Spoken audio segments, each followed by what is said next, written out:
Selamat pagi semuanya. Hari ini kita mau belajar tentang benua Eropa. Ibu pastikan kalian semua dalam keadaan sehat dan tetap semangat. Seperti pertemuan yang lewat, kalian sudah mempelajari tentang benua Asia dan Amerika. Kali ini kita belajar tentang benua Eropa. Nantinya setelah kamu belajar tentang benua Eropa ini, kamu akan memahami tentang luas dari benua Eropa, letak astronomisnya, letak geografisnya, kawasannya sampai kepada negara terkecil dan negara terbesar di benua tersebut. Jadi kamu simak dengan baik karena di selipan dari slide yang Ibu buat ini nanti juga ada pertanyaan yang harus kamu pahami atau mungkin harus kamu tuliskan nanti. Jadi simaklah dengan baik, jangan nanti kamu lewatkan slide per slide, itu tidak. Jadi kamu perhatikan dengan baik sampai nanti dengan selesai. Karena di akhir materi ini, video ini, nanti kamu akan Ibu berikan lembar kerja untuk dikerjakan. Jadi kalau kamu benar-benar memahami, memperhatikan slide ini, kamu nantinya akan bisa menjawab lembar kerja yang akan Ibu bagikan. Dan setelah kamu kerjakan lembar kerja itu, kamu kirimkan juga ke Google Classroom supaya nanti Ibu akan menilai dan kamu akan mendapat nilai juga. Jadi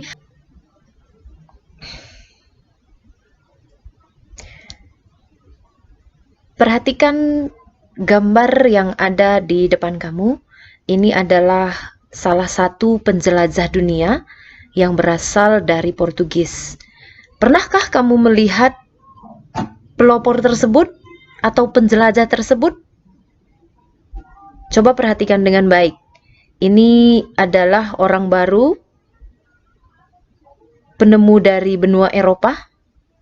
Coba kamu tuliskan di bukumu, siapakah kira-kira tokoh tersebut? Oke, Ibu akan jawab dan kamu pastikan jawaban kamu benar atau salah. Kalau nanti salah diperbaiki. Nah, orang yang di depan kamu ini adalah penjelajah dari Portugis. Dia adalah penemu dari benua Eropa yang bernama Vasco da Gama, ya. Dia adalah orang yang menemukan benua Eropa yang bernama Vasco da Gama. Oke, siapa kira-kira yang benar? Jawab dalam hatinya ya. Ini adalah mewakili kawasan yang berada di benua Eropa. Namun di depan kamu ini juga ada beberapa hal yang harus kamu ketahui. Perhatikan dulu, ada 3 tanda panah. Ini adalah hal penting yang harus kamu ketahui dari benua Eropa. Kita beralih dulu ke tanda panah yang pertama. Di sebelah kiri ada tulisan berwarna hijau. Kamu perhatikan dan tolong dijawab itu. Negara yang terletak di 2 benua. Apa kira-kira negara yang terletak di 2 benua? Kamu tuliskan di buku catatanmu ya. Kemudian tanda panah yang di tengah. Tanda panah yang di tengah ini menunjukkan negara mana atau negara apa yang paling kecil terkecil di dunia. Dan ini merupakan terkecil juga di Eropa. Kamu tuliskan juga nanti ya. Kemudian tanda panah yang terakhir. Nah, bahasa internasional berasal dari sini. Nah, dari sini katanya itu dari mana kira-kira? Coba nanti kamu tuliskan negara manakah yang dimaksud dari pertanyaan tersebut. Jadi kamu jawab itu ya. 3 pertanyaan dari gambar yang berada di depanmu, kamu jawab dan kamu tuliskan dengan benar.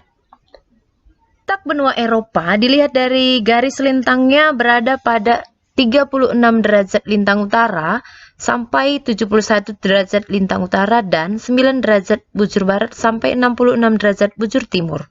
Secara geografis, benua Eropa dibagi menjadi beberapa wilayah, yaitu Eropa Barat, Eropa Timur, Eropa Utara, dan Eropa.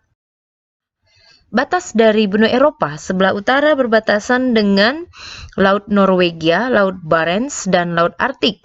Sebelah timurnya berbatasan dengan Pegunungan Ural, Laut Kaspia, Laut Hitam, dan negara Turki. Sebelah selatan berbatasan dengan Laut Tengah dan Selat Gibraltar. Sebelah barat berbatasan dengan Samudra Atlantik. Pembagian wilayah benua Eropa. Eropa Barat ini Bisa kamu lihat letaknya berdasarkan peta di bawah yang terdiri dari Jerman, Inggris, San Marino, Swiss, Belanda, Luxembourg, Irlandia, Belgia, dan Prancis. Dan negara-negara maju di dunia ini banyak terdapat di Eropa Barat. Ya, negara maju, karena negara-negara dunia ini ada disebut negara maju, negara berkembang. Negara majunya banyak di Eropa Barat. Mereka banyak menghasilkan produk-produk yang sudah go internasional. Misalnya Jerman. Dia adalah salah satu negara yang menghasilkan mobil legendaris tertua merek Mercedes-Benz, ya. Inggris dikenal dengan Black Country karena banyaknya cerobong-cerobong pabrik di negara tersebut yang menghasilkan banyak produk. Kemudian Swiss, ya. Kamu juga mungkin salah seorang yang menggunakan produk dari negara Swiss. Di kemasan produknya itu ada PT Nestle, ya, susu yang dihasilkan di sana. Kemudian Belanda, mungkin kamu juga salah satu yang menggunakan produk dari negara tersebut. Kamu mungkin nanti melihat kemasan dari produk itu ada tertulis PT Unilever, itu dari Belanda. Kemudian dari Prancis, ini adalah negara pusat mode dunia. Jadi orang-orang atau kamu mungkin yang tertarik dengan mode, tata busana mungkin, kamu bisa belajar ke sana. Dan di Prancis juga banyak dihasilkan berbagai jenis parfum dan makanan. Eropa Utara meliputi Swedia, Finlandia, Norwegia, Islandia, Denmark, Estonia. Salah satu negara yang unik di Eropa Utara ini adalah Finlandia. Dia disebut negara terbahagia di dunia. Kenapa? Pemerintahnya memberikan jaminan keamanan sosial, kesehatan, dan bahkan pemerintah juga memberikan pendidikan yang gratis mulai dari pendidikan dasar, menengah hingga ke perguruan tinggi. Orang-orang di Finlandia adalah orang-orang yang bebas dan orang-orang yang memiliki percaya diri yang tinggi. Makanya mereka disebut negara yang paling bahagia hingga saat ini di dunia ini. Eropa Tengah terdiri dari Austria, Hongaria, Polandia, Ceko, dan Slovakia. Eropa Timur ada Federasi Rusia, Ukraina, Rumania, Belarusia, Bulgaria, Georgia, Lituania, Latvia, dan Moldova. Nah, nanti ada di lembar kerja yang jawabannya itu ada di Eropa Timur. Negara manakah kira-kira itu? Kayaknya nanti kamu perhatikan soal lembar kerja dengan baik dan jawabannya ada di Eropa Timur.